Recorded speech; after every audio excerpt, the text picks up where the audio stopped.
Guys એક light ના હોય ને પછી શું થાય ને ખરેખર આજે બહુ સારી રીતે સમજાઈ ગયું એમ. મોસ્ટ ઓફલી ટોરેન્ટ પાવરની લાઇટ તો કોઈ દિવસ જતી નથી આપણે અહીંયા અમદાવાદ સાઈડમાં, પણ અત્યારે રિપેરિંગનું કામકાજ ચાલે ને તો જતી રહી છે લાઇટ.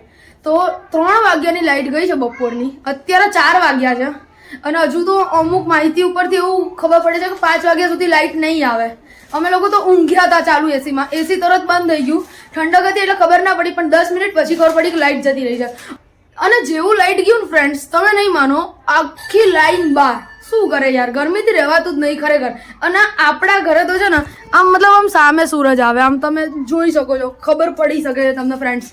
તો ખરેખર આમ નહીં રહેવાતું એમ યાર. આમ ખાલી હું તો એમ કહું એસી તો કઈ નહીં, એક પંખો બી ચાલુ થાય ને તો સારું, પણ લાઇટ જ નહીં. શું કરીએ આજે આજે જતી રહી યાર. નહીં રહેવાતું ને, ગરમીમાં રહેવાય છે મમ્મી, નહીં રહેવાતું ને, લાઇટ જતી રહી. હા આજે ખબર પડે હો મમ્મી, આજે વેલ્યુ થાય નહીં લાઇટની, કે લાઇટ હોય તો શું થાય.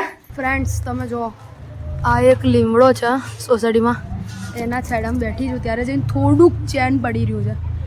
હું તો ખરેખર કહું છું ફ્રેન્ડ્સ, દરેક વ્યક્તિએ એક વૃક્ષ તો વાવો જ યાર. ખરેખર યાર, લાઇટ ના હોય ને ત્યારે બહુ ગરમીનો સામનો કરવો પડે યાર ખરેખર. ફાઇનલી ગાઈઝ લાઇટ આવી ગઈ, 5:30 વાગે લાઇટ આવી. બહુ હેરાન થઈ ગયા ખરેખર લાઇટ વગર તો.